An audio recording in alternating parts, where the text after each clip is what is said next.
What just happened, Bobo? They just scored What happened? They scored.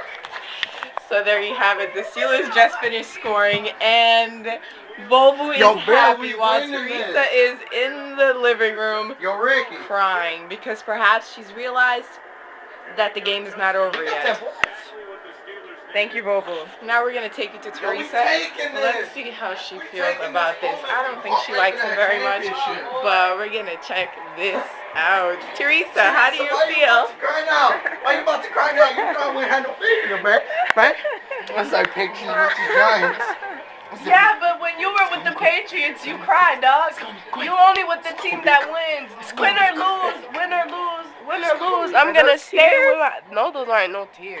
Just making sure. You have to wait. We still 11 points up though.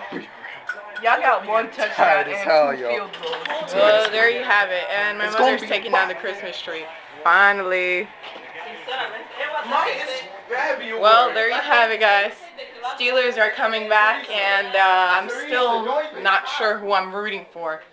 But what I'll tell you this is, it's fun watching this game at my house because these kids are going wild. Bye!